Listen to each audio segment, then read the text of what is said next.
दर्शकों में फिर एक बार हाजिर हूँ आप लोगों के सामने। जो सड़क गड्ढा मुक्त की बात सरकार के द्वारा इस रोड पर जो रोड गई है रामनगर से रामनगर गई है, तो इस पर क्या समस्याएं होती होंगी रोड के बारे में? रोड के बारे में हम तय किया एकदम बनवाए थे प्लेन। नमस्कार, आप देख रहे हैं एनएसडी टाइम्स और मैं मौजूद हूं आप सभी के बीच धनंजय ओझा। आपको बता दें, एनएसडी टाइम्स आपको हर उस छोटी बड़ी खबरों से रूबरू रखता है जिसकी आप चाह रखते हैं। तो चलिए, हम आप सभी के बीच एक खबर के साथ मौजूद हैं। आइए नजर डालते हैं उस खबर की ओर।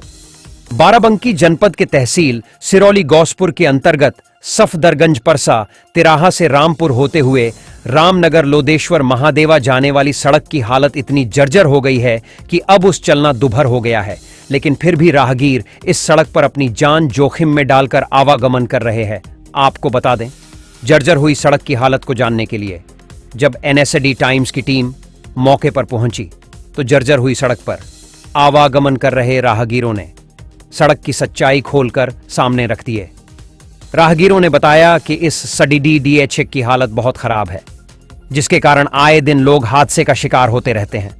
ग्रामीण और राहगीरों ने जहां लोक निर्माण विभाग पर घोर लापरवाही का आरोप लगाया, तो वही सरकार पर भी निशाना साधते हुए कहे कि इस पर सरकार को भी ध्यान देना चाहिए। जब मीडिया ने राहगीरों से लोकसभा चुनाव 2024 पर सवाल पूछा तो लोगों ने साफ कह दिया कि सरकार यदि समय रहते लोक निर्माण विभाग को नींद से नहीं जगाई और जर्जर सड़कों का नवीनीकरण कार्य नहीं शुरू करवाया तो लोकसभा चुनाव में इसका असर देखने को जरूर मिलेगा। दर्शकों में फिर एक बार हाजिर हूँ आप लोगों के सामने। जो सड़क गड्ढा मुक्त की बात सरकार के द्वारा की गई थी, मैं उसी बात को लेकर के आप लोगों के समक्ष फिर हाजिर हूँ। मैं निष्पक्ष टाइम्स से धर्मराज यादव आप लोगों के समक्ष मैं बात करूंगा उस समय की जिस समय अप्रैल में मार्च में कहा गया था पिछले इसी सत्र में कि सभी सड़कें गड्ढा मुक्त होंगी। लेकिन मैं आपको उस जमीनी हकीकत से रूबरू कराना चाहूँगा जहाँ पर ऐसा कुछ भी नहीं हो पा रहा है।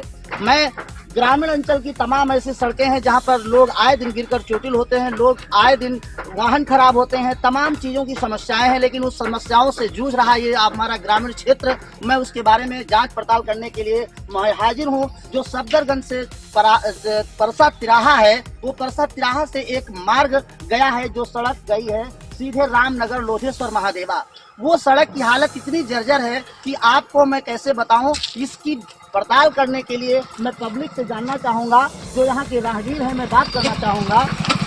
एक मिनट रुकिए भैया, मैं बात करना चाहता हूँ कि आप ये रोड कहाँ से कहाँ तक गई है? रामनगर गई है, सफदरगंज से रामनगर। ये क्या नाम है आपका? ये रोड कितने दिन से खराब है? काफी दिन से खराब है। तो क्या इस पर कैसी समस्याएं आती हैं? समस्याएं तो बहुत ज्यादा आती है। क्या समस्या? जैसे गाड़ी घोड़ा है, आने जाने में तकलीफ होती है, कहीं पलट जाओ, कहीं गिर जाओ, नुकसान तो काफी ज्यादा है। चलिए, मैं दूसरे भाई साहब आए हैं, मैं जरा बात करना चाहूँगा।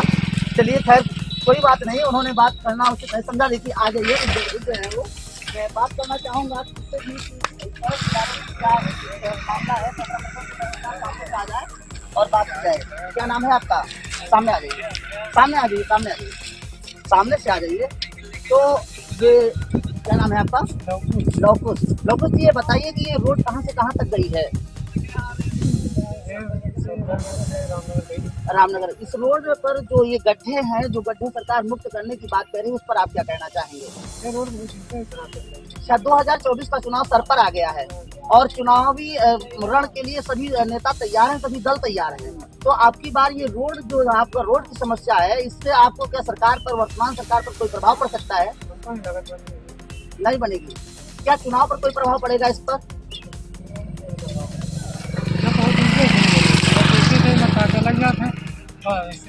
ऐसे पड़ी रहती है। अच्छा, तो ये बिल्कुल जर्जर है। कहाँ रहते हैं आप? एक भाई साहब हमारे साथ सामने और मौजूद है। क्या नाम है सर आपका? अर्जुन। अभी ये बताइए कि ये रोड कहाँ से कहाँ तक गई है? यहाँ परसा से रामनगर। इस रोड की हालत के बारे में आप क्या कहना चाहेंगे? उसको बहुत खराब है। क्या क्या खराब है? कैसी समस्याएं आ रही है? बहुत ज्यादा गड्ढे हैं, कम गड्ढे हैं? क्या ज्यादा गड्ढे। ऐसा महसूस करते हैं आप इस रोड पर? खराब महसूस होते हैं, बहुत धीरे चले। अच्छा, बहुत समय लगता है। चलिए खैर कोई बात नहीं। देखिए मैं बात करना चाहूँगा, क्या नाम है आपका? राजकुमार जी, ये बताइए कि कहाँ रहते हैं आप? तो इस रास्ते से आपका रोजाना जाना होता होगा। ये मार्ग कहाँ से कहाँ तक गया है? अच्छा, ये पूरी रोड कितने किलोमीटर की होगी? लगभग 12 किलोमीटर।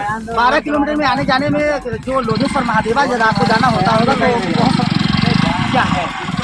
बिल्कुल पूरी रोड खराब, इसी तरह से पूरी जर्जर, पूरी खराब, रोड गड्ढे में तब्दील है। तो क्या 2024 का चुनाव जो आ रहा है तो उस पर क्या इसका कोई इफेक्ट पड़ेगा? होना चाहिए, आपका राय है होना चाहिए। चलिए खैर कोई बात नहीं, तो लोगों से बात करना चाहूँगा। भाई साहब,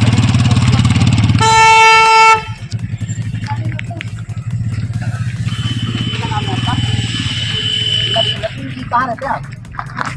इस रोड पर जो रोड गई है रामनगर गई है, तो इससे क्या समस्या है? बहुत समस्या है।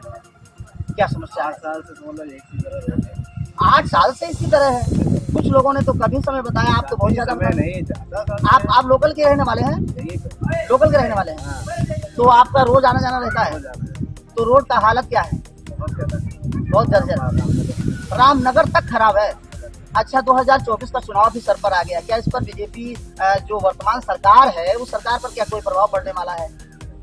ऐसी यही रोड है कि अगली और भी खराब होंगी आपकी नजर में? यहाँ के सबसे पूरे आरामपार है। अच्छा, और रोडें जो हैं और भी रोडें होंगी ग्रामीण अंचल की, उसके बारे में क्या कहना है आपको? और तो ठीक है फिलहाल, और ठीक। 5-6 साल इसी तरह से बहुत। चलिए खैर कोई बात नहीं। दूसरे शख्स मैं बात करना और भी राहगीरों से बात करना चाहूँगा। भाई साहब, एक दिन का समय दीजिए। क्या नाम? अरविंद जी, कहाँ रहते हैं आप? रानी बाजार। इस रास्ते पर आप आए हैं तो आपको ये रास्ता किस तरह का महसूस करते हैं? कैसा रहा? खेत में फिर बढ़िया, कैमरे की तरफ करते खेत में बहुत बढ़िया, लेकिन रास्ता पर अपने गड्ढा है, खेत में जब तक गड्ढा नहीं मिलता। अच्छा, खेत में चलना आसान है, सड़क पर चलना दूभर है? बहुत परेशानी, बहुत परेशानी है। तो ये रोड क्या बिल्कुल गड्ढे में तब्दील है? बिल्कुल बेकार रोड है, इससे बढ़िया तो खेत है। खेत है। अच्छा, 2024 का चुनाव भी नजदीक आ गया है, सभी पार्टियां तैयारियों में लग गई। तो क्या ये जो रोडें हैं, जो ग्रामीण अंचल की जो मजबूरियां हैं, जो ये बिगड़ी हुई सड़कें हैं, क्या उस पर कोई प्रभाव डाल सकती है? रोड के बारे में हम चाहते हैं ये एकदम बनवा दे, प्लेन हो जाए। अच्छा, तो ये रोड कहाँ से कहाँ तक गई है? ये सत्तर से रामनगर गए महादेवा लोधेश्वर तक। अरे गए शुरू से। आप सिलेंडर के बारे में भी कुछ कह रहे थे। हाँ, आप सिलेंडर के बारे में क्या कह रहे थे? सिलेंडर बारे में अपने सरकार है, अभी मोदी सरकार आई है 950 1150 का हो गया है। आप 200 रुपया घटाई नहीं, तो वो 950 जो फ्री सिलेंडर दे रहा है, गरीब लोग भरा ही नहीं पाओ, 5-5 साल नहीं भराई पाए। अच्छा, भरा ही नहीं पाते? हम खुदे रखे हैं। आप भी रखे हैं? तो लकड़ियों का इंतजाम इसीलिए तो नहीं कर रहे? हाँ, यही मारे, इसीलिए कर रहे हैं। अच्छा, तो ये बताइए कि 2024 का चुनाव सर पर है, सभी नेता सभी पार्टियां मतलब रण में उतर चुकी हैं, लड़ने के लिए तैयारियों में जुट गई हैं। तो क्या 2024 का चुनाव सिलेंडर जैसे मुद्दा, सड़क जैसे मुद्दा, क्या उस 2024 के चुनाव में कोई प्रभाव डाल पाएगा? हाँ बिल्कुल, हार जाएंगे। मोदी हार जाएंगे। हार जी है। उत्तर प्रदेश की सरकार नहीं रहेगी। तो किसकी सरकार की उम्मीद करते हैं? उत्तर प्रदेश अखिलेश की सरकार। अखिलेश की सरकार रहेगी? ऐसा क्यों कह रहे हैं आप? हम कह रहे हैं वो ऐसा जनता का रोवा ही नहीं। जनता को किस तरह से रोवा लिया है? रोने की बात कर, रोने का हुआ तो मारे तबियत न। जैसे मान लीजिए एक दो चीजें बताइए। खाद 500-600 रुपये रहा है, वो 1500 का डाया है। 1500 की मिलती है? हाँ, 1500 की डाया है। चलो आप बता दीजिए। उन्होंने कहा है किसान की आय दुगनी हो गई। कुछ नहीं, 2000 रुपया दिए थे, 2000 रुपये में खरीद ली है। राशन तो मिलता होगा? राशन मिला चुका। अखिलेश मोदी जो है ना, अखिलेश जो है डीजल मट्टी तेल वो बंद कर दी। मिट्टी तेल बंद हो गया? होगा, अब नहीं मिलता। गरीब आदमी कहाँ 100 रुपया लीटर डीजल जलाए पाई। मट्टी तेल रहा तो बोला 5 रुपया ला रहा, तो घंटा 2 घंटा जला ले रहा है, वही में अपन खाना पीना खा ले रहा, सो जा रहा है। चलिए खैर कोई बात नहीं, एक दादाजी और आए हैं, जरा बात करेंगे इनसे। मोदी जी हमारे लिए सामने आ बहुत खराब जाइए, सामने आ जाइए। विजय सिंह, क्या नाम है आपका? मोहम्मद इलियास। दादाजी कहाँ से आ रहे हैं? भवानीगंज से। अच्छा, ये बताइए, ये रोड जो है परसा तिराहा से लेकर के कहाँ तक गई है? ये रामनगर तक गई। रामनगर तक गई है। तो इस रोड पर जो लोगों के बयान है कि बहुत जर्जर है, खराब है, आप कैसा महसूस करते हैं? जर्जर तो है ये, जर्जर है। क्या आप पूरी रोड जो पर नौकर गड्ढे- हुए मोदी के इस खबर में बस इतना ही। बने रहिए हमारे चैनल के साथ, हम और भी इस तरह की जानकारियां आप लोगों के बीच लाते रहेंगे। तब तक के लिए हमें दीजिए इजाजत। धन्यवाद। अगर आप ये वीडियो फेसबुक पर देख रहे हैं तो हमारे पेज को फॉलो करें, और अगर आप ये वीडियो यूट्यूब पर देख रहे हैं तो हमारे चैनल को सब्सक्राइब करें, और आगे आने वाली वीडियोस को देखने के लिए नोटिफिकेशन के आइकन को प्रेस करें।